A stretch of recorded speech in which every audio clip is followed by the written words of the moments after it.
Olá a todos pessoal, espero que se encontrem bem, sejam bem-vindos aqui a mais um vídeo no canal do YouTube HC Espiritual.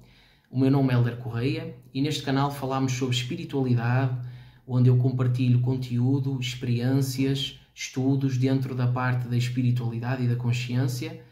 E aqui nesta playlist que se chama Bioenergias e Chakras, hoje vamos abordar uma temática que é um pouco mais pesada de ser falada, complicada, mas que é fundamental como informação e que deve ser disseminada, explorada. Falar dentro das possibilidades, dentro desta temática, estou a falar das larvas astrais. Muita gente dentro da parte da espiritualidade com certeza já ouviu falar desta temática. E antes disso, há uma outra playlist que eu tenho no canal chamada Leituras Espirituais, onde eu estou a fazer lá uma minissérie sobre a autobiografia de um yogi de Paramahansa Yogananda. Eu irei retornar à gravação dos episódios, estou a ver a melhor forma, portanto, para quem está a acompanhar e não está esquecido, pelo contrário, eu irei retomar a gravação desses mesmos episódios. Como vocês também podem constatar, a minha voz ainda não se encontra a 100%, está um pouco anasalada, porque a semana passada eu estive doente, tive inícios de uma gripe.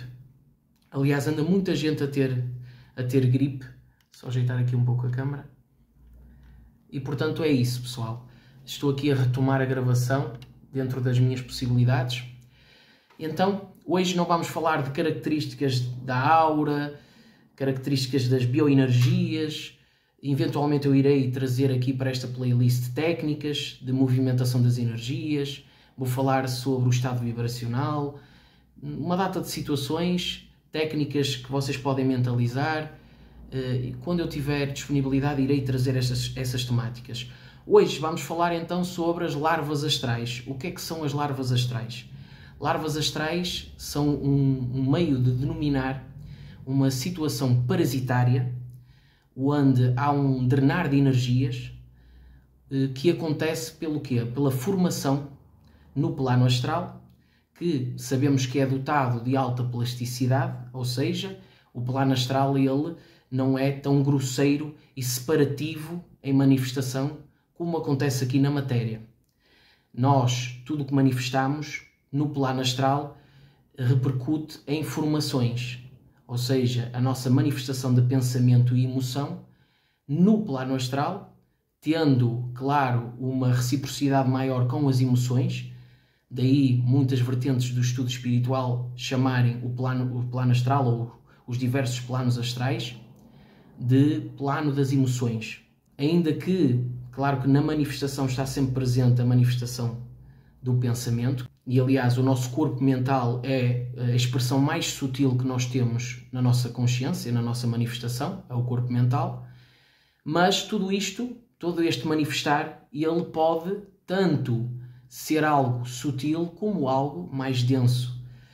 E quando nós, na nossa manifestação, falando até aqui no plano material, quando nós suscitamos, manifestamos formas de pensamento mais densas, ligando a emoções também mais grosseiras, que vêm com a mesquinhice daquilo que nós somos, seres humanos oscilantes, mas falar de sentimentos e emoções como a inveja, o ódio, a raiva, a luxúria desenfreada, a ostentação desenfreada, tudo o que é desarmonia, desequilíbrio, pode manifestar então formas de pensamento e emoções que densificam em formas vivas que não têm uma consciência própria, portanto não é uma manifestação de consciência como um espírito que já só se manifesta no extrafísico ou uma pessoa que está a ter uma saída fora do corpo e a manifestar-se em planos astrais.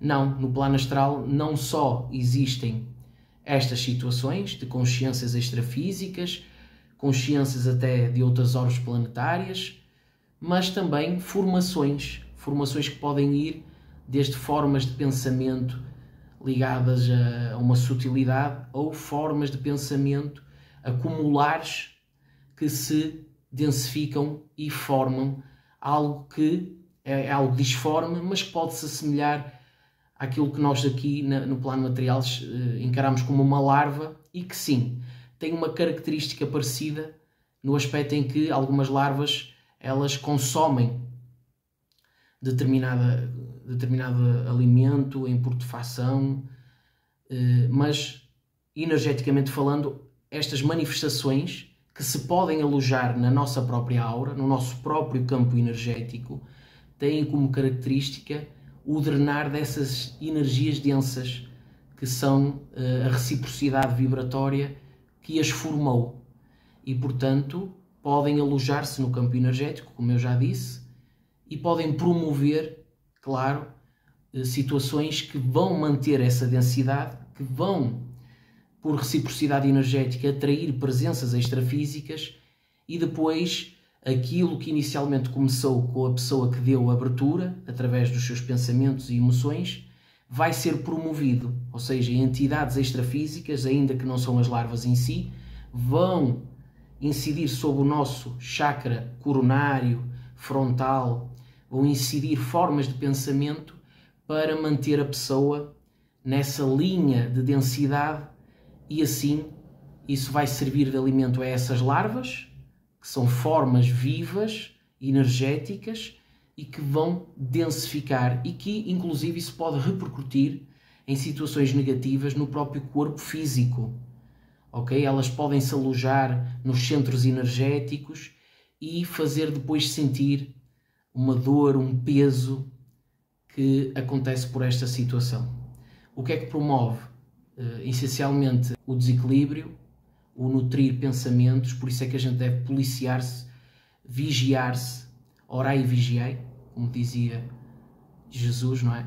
Devemos então ter em atenção o que tipo de pensamentos, qual é a qualidade dos pensamentos que estamos a nutrir, as emoções que estamos a nutrir, as ações, aquilo que dizemos.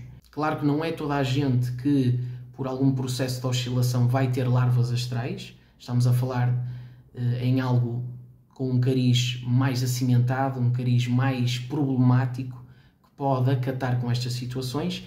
E é claro, técnicas de movimentação das energias, meditação, seja o que for, a nível técnico, a nível de ação, vão ajudar.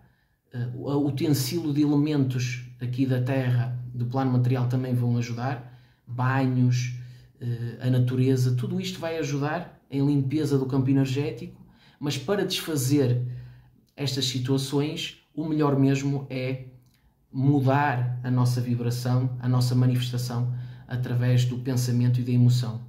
Inclusive e primeiramente do pensamento. Porquê? A pessoa é uma pessoa que nutre alguma densidade em alguns setores da sua manifestação. Inclusive é uma pessoa que se preocupa. A pessoa vai tomar um banho de ervas, a pessoa vai fazer isto e aquilo, mas dias consequentes vai ter pensamentos densos. O pensamento, esqueçam, como eu já disse, é a manifestação mais sutil que nós temos, e por essa complexidade é o comando. Daí, por exemplo, o ajna, o chakra frontal, é chamado o centro de comando. Aquilo que nós manifestamos aqui vai logo repercutir, e se for negativo o que manifestamos aqui no pensamento, automaticamente vamos novamente densificar o campo energético. Então todas as situações, elas existem enquanto métodos, sejam técnicas energéticas, seja o utensílio, o utilizar elementos para a limpeza do campo. Isso é benéfico, claro, mas deve estar aliado, sim, à preocupação de uma harmonização com as nossas manifestações dentro de um equilíbrio. Claro que não é algo radical o que eu estou aqui a falar, porque a oscilação é normal. Nós não vamos, todos nós seres humanos, não vamos conseguir manter uma linha 100% reta no que toca à harmonia e ao equilíbrio da manifestação. Claro que podem haver situações, pessoas que o dedicar delas e a própria manifestação que elas têm já têm como característica serem pessoas mais equilibradas. Mas mesmo essas pessoas podem ter um dia com mais cansaço, um dia... Então isso vai acontecer. Então o importante é não manter. Aceitar quando estas situações ocorrem, mas tentar, quando for possível, novamente, através do método, através do policiamento, do vigiar, tentar manter o equilíbrio e a harmonização. E isto sim, ao mudarmos a manifestação, a vibração, o campo áurico. Ao mudarmos tudo isto, nós vamos desfazer situações como as larvas astrais. E claro, quanto mais também estamos alinhados com a espiritualidade, mais amigos espirituais também vão promover uma limpeza do campo. E quando nós alinhamos as situações, o fluxo, ele começa a trazer toda uma data de situações que fluem. A mesma coisa ocorre quando estamos estagnados. Se começarmos a estagnar, a alimentar tristeza, sofrimento, vamos atolar situações densificadas. E também quando começamos a alinhar o fluxo e a se utilizar cada vez mais, isso também vai nos trazer um sentimento de leveza e vai nos fazer sentir, que é isso que nos move, mais do que a teoria, mais do que a informação, mais do que aquilo que nos foi dito. O sentir é que nos vai motivar, e mais do que a motivação, porque eu não acredito na motivação, porque a motivação ela ocorre hoje e amanhã não ocorre, eu acredito na consistência.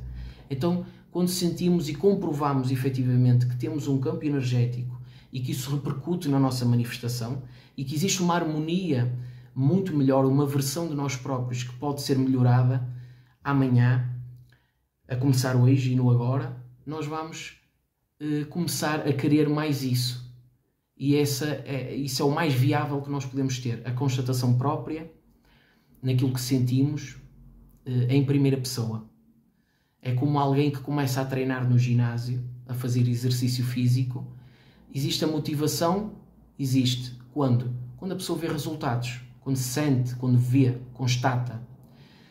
Agora, a motivação vai estar lá, mas provavelmente amanhã vai haver um cansaço, então é aí que surge a consistência. E a consistência na parte da espiritualidade é pessoas que constataram já que a espiritualidade é uma realidade do dia a dia, porque é mesmo uma realidade, têm inevitavelmente que tentar manifestar da melhor forma dentro da sua manifestação, aceitando que somos seres imperfeitos e aliando a isso, claro, os trabalhinhos de casa energéticos, a meditação, a técnica energética, o manifestar, o trazer à ação, poder direcionar as energias que precisam de ter essa materialização, essa ação, também ajuda.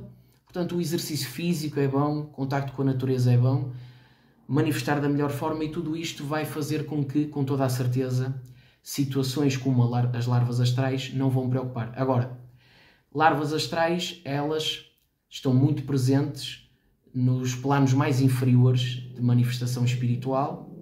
Eu estou a falar mais concretamente da parte em que elas podem alojar no campo energético, mas há em planos muito próximos do nosso, que é o material, nos duplos muito próximos, ou naqueles planos inferiores que muita gente, por causa da doutrina espírita, gosta de apelidar de umbral. O umbral é o intermediário, o umbral de uma porta é o intermediário, o que não está nem lá nem cá. Então são subplanos que ainda não são o plano mais sutil de manifestação. Então ocorre que miasmas e larvas astrais também podem ser constatadas nestes planos de manifestação astrais, ok? Espero que tenham gostado aqui do vídeo que eu decidi trazer para a playlist de Bioenergias e Chakras sobre as chamadas larvas astrais. E é isso, pessoal. Eu tenho atendimentos onde recorro ao tarô, à mediunidade e à clarividência. Vocês podem marcar uma consulta, é online. Podem marcar através do Instagram HC Espiritual, grupo de Facebook HC Espiritual. É só mandarem lá uma mensagem no direct e eu com toda a certeza irei responder e articular o agendamento da melhor forma. Ok? É isso, pessoal. Muito obrigado a todos, então, mais uma vez pela atenção. Muita paz e muita luz, e não percam os próximos vídeos no canal. Muito obrigado.